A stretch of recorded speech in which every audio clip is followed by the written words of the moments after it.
मी पण नांदेडची जॉब करते. येस. पण माझा खूप छान रिझल्ट आलेला आहे. मी 1 वर्षापूर्वी खूप त्रस्त झालेली होती, कारण मी जशी आता दिसत आहे तशी म्हणजे फक्त दाखवण्याचा प्रयत्न करत होती की मी खूप हॅपी आहे, मला कुठलाच प्रॉब्लेम नाहीये.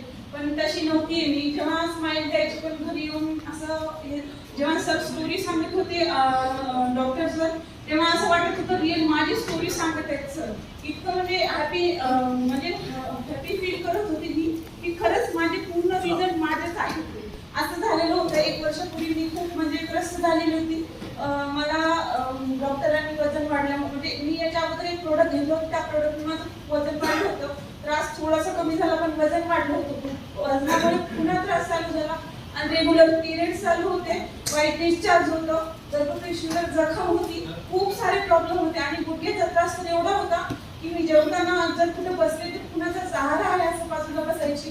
टेबल म्हणा, सोफा म्हणा किंवा एखादी व्यक्ती असेल त्यांच्याजवळ बसायची, जेणेकरून मी उठताना त्यांचा हात धरून उठू शकेल, इतका म्हणजे हे होतं. आणि या आपल्या जे त्रास आहे आयुष्याचे, त्याच्याबद्दल मला कोणीतरी म्हणजे निगेटिव्हिटी दिली होती. त्यामुळे मी म्हणलं की जेव्हा गोव्याला जायचं जेव्हा प्लॅन झाला तेव्हा मी इथं आल्यानंतर सांगितलं की जेव्हा मी डॉक्टरांना बोलेन माझी क्वेश्चन क्लिअर करणार नाही तोपर्यंत मी चालू करणार नाही. जेव्हा गोव्याला आले त्या दिवशी मी सरांना सगळे प्रश्न क्लिअर केले. 26 तारखेला घरी गेले, चांगल्या मुहूर्तावर त्रास चालू केला, च्यवनप्राश. आणि आज 5 तारीख आहे, जवळपास 15 ते 20 म्हणजे 1 महिना 5 दिवस झालेले. इतका जबरदस्त रिझल्ट आलेला आहे. मी सकाळी मॉर्निंग वर्कआउट करते, वर्कआउट टोटल 1 तास करते.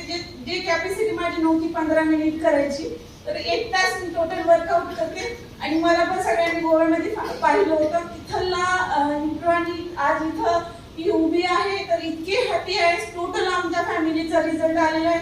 गोव्याहून आलं तसं आमच्या घरात 3रा डब्बा कालेताना फोडलेला आहे आम्ही, आणि कुठंच मिस नाही करत. मी सोबत घेऊन पण येते. इतकं म्हणजे जबरदस्त आमच्या फॅमिलीचा रिझल्ट आहे. आणि आम्ही एक रिझल्ट सोडला, माझा 5 वर्षाचा भाचा आहे, तो बोलत नव्हता, म्हणजे त्याला एक शब्द बोलून स्पेस देऊन मग बोलायचा.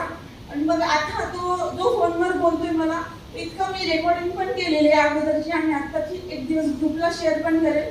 इतका क्लिअरली बोलतो की प्राऊड फील होतं. खरंच मी एक चांगल्या वेळेला आली आहे. खरंच इतकं प्राऊड फील होतं की पहिले दुःखाची यायची पण आता आनंदच येतात की कुणाला देऊ आणि कुणाला नाही असं होते. Thank you so much. Thank you so much for sharing your result.